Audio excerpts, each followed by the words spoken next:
Guilherme Boulos foi no Sim Pode Crer, falando sobre a verdade do Guilherme Boulos. Bora ver isso aqui ao vivo. Olha só, eu quero começar esse papo, Boulos. Eu tive muita dificuldade, porque normalmente a gente começa com fake news. E, cara, o tanto de fake news que tem, assim, eu falei, vou fazer o top 5, mas dava para fazer assim, top news? 10, top 15, top... Inclusive, bom dia, boa tarde, boa noite, pessoal do YouTube. Você que está vendo esse corte enquanto você está tomando banho. Aqui tem um pessoal que gosta de assistir quando está tomando banho, né? É impressionante, ó. Comentários gostosos que chegam aqui também, que é o seguinte, ó, peraí. Ih, aqui ficou grandão, peraí, deixa eu diminuir aqui. Comentário, inclusive era sobre o comentário do PH6 aqui, ó. Dica de react, vídeo do PH Santos falando sobre as novelas da Globo que retratam o Norte e Nordeste. Acabamos de fazer, querido Jair Lobo. Inclusive, por isso que eu postei aqui anotado. Olha que doideira. Ai, ai. Comentários pertinentes. Tá vendo como eu dou valor aqui pra audiência? Simbora. Top 20. Mas vamos dar uma olhadinha em algumas para você esclarecer, porque provavelmente já passou num grupo de zap ou já passou em alguma rede social, e nada melhor do que a gente esclarecer com o protagonista de algumas notícias meio estranhas. Verdade ou fato? Guilherme Boulos nunca trabalhou, é isso mesmo, Cleuci? Foi demais para que já volta. Nunca trabalhou e nunca estudou na vida. Isso daí é o boatos.org, olha só. E aí? Pava, primeiro, obrigado, gostei muito disso aí, porque me dá a oportunidade de esclarecer coisas que chegam para as pessoas e às vezes a mentira vira verdade, né? Sim. Então, eu tive a oportunidade de me formar, além de estudar, concluir o ensino médio, me formei em filosofia pela USP, fiz especialização na PUC em psicanálise. Uau. E fiz meu mestrado em psiquiatria. Esse foi o estudo, tenho 3 livros publicados. O homem é mestre? Ó, é tipo o mestre Splinter. Escrevi artigos para Folha de São Paulo. Para quem não trabalha, Carta mandou Capital, bem, hein? Também. E aí o trabalho, né? Eu, antes mesmo de terminar a faculdade, comecei a dar aula em escola pública, porque, sabe, você tem que terminar a faculdade para dar aula. Mas naquela época, eu estava estudando filosofia, e aí se tornou obrigatória a filosofia no ensino médio. Só que não tinha professor suficiente. Aí o Estado chamou os ultimoanistas.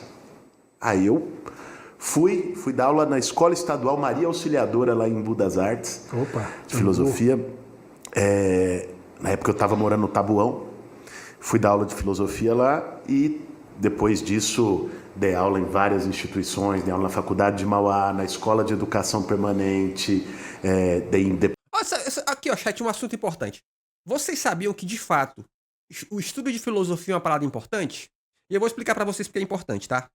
Porque no mundo capitalista que a gente vive, a gente é muito treinado, tá? A só fazer o que mandam, tá? Hoje é que ficam os empresários aí com papo de não, você tem que ser proativo, mas isso aí é balela. Porque se você for proativo numa empresa e fizer aquilo que não te mandaram, você se fode. Porque vão dizer assim, mas ninguém te mandou, não tinha que ter feito. Mas fica esse papo de que você tem que ser proativo, de que... A filosofia te ajuda a treinar raciocínio crítico, que é, eu tô fazendo isso daqui por quê? Tá ligado? Porque se você nunca parar pra pensar no porquê você tá fazendo as coisas, você consegue facilmente ser escravizado, mano. Tá ligado? Então, assim, às vezes você tá fazendo uns negócios e você fica, mano, por que eu tô fazendo isso aqui? Porra, será que não tem um jeito melhor de fazer isso daqui? Aí você começa, isso chama-se senso crítico. Que é uma coisa que a gente tem muita falta no Brasil, tá? Por quê? Porque a ausência de senso crítico faz com que as pessoas falem um monte de absurdo que as pessoas falam. Por quê? Porque elas não conseguem pensar 2 vezes nas coisas.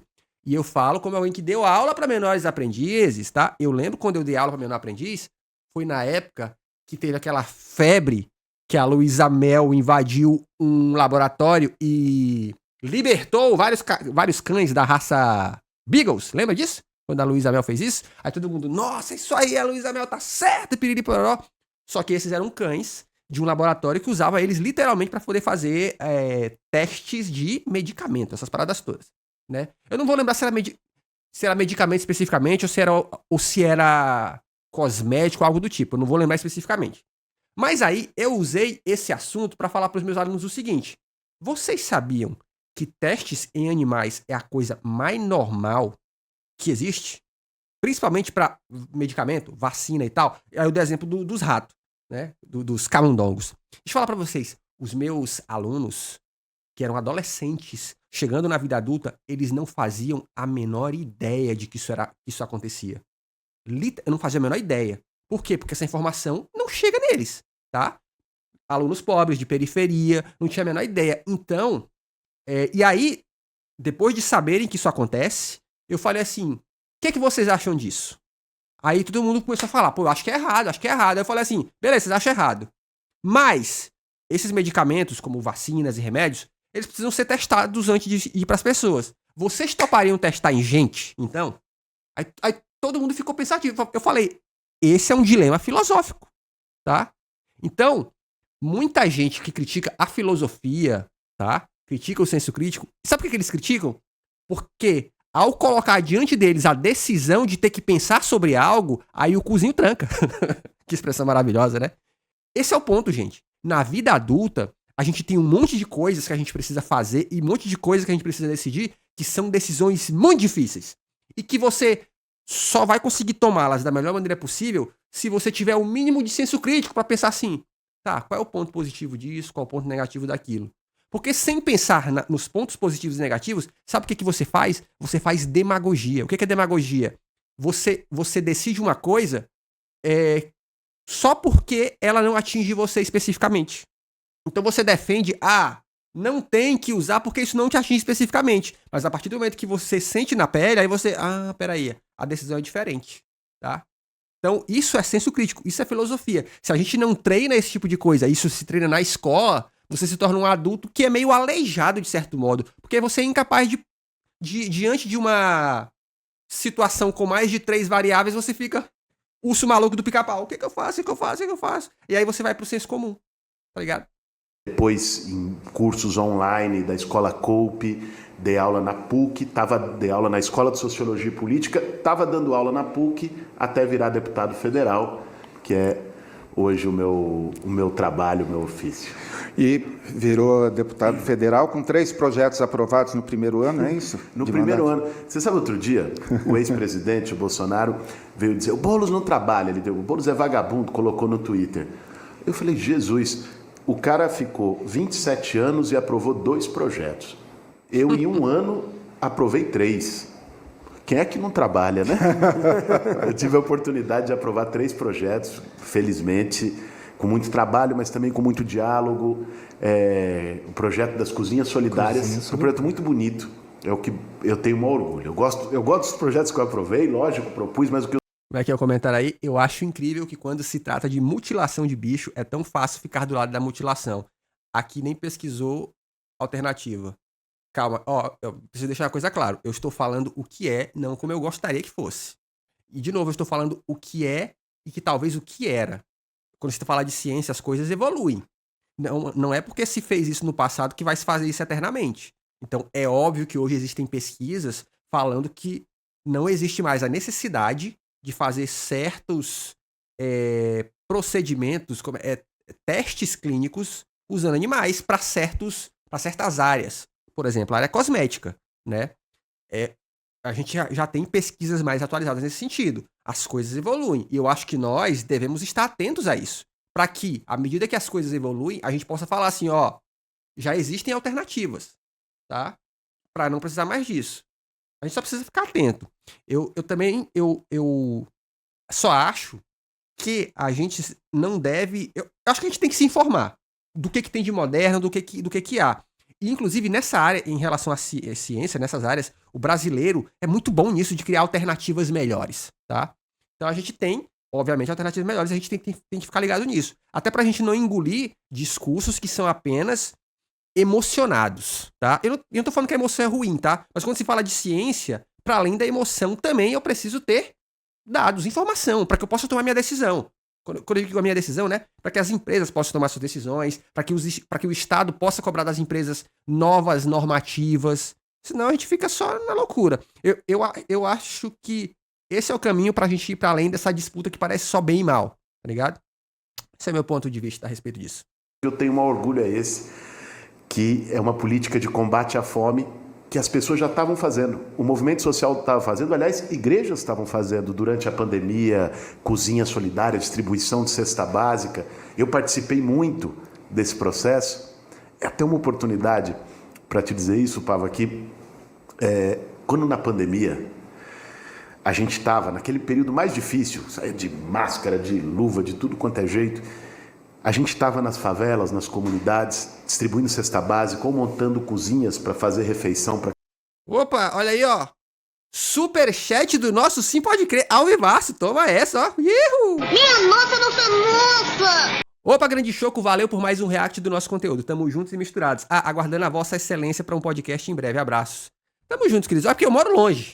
Mas se puder fazer online eu faço. Eu sou participante AD. Que é isso, eu fico feliz, ó. Inclusive, eu acho que o Sim Pode Crer faz um baita trabalho em relação a trazer pauta política pra dentro do universo gospel, tá? Que é importantíssimo. Que acho que é algo que, de certo modo, eu tento fazer aqui. O Bruno também, o nosso querido Bruno Requidal também tenta fazer. E acho que a gente precisa de mais pra gente poder mostrar pra essa parte da população, né? Pra esse extrato da população brasileira evangélica que, ó, talvez estejam te enganando. E nós queremos te mostrar a verdade de fato.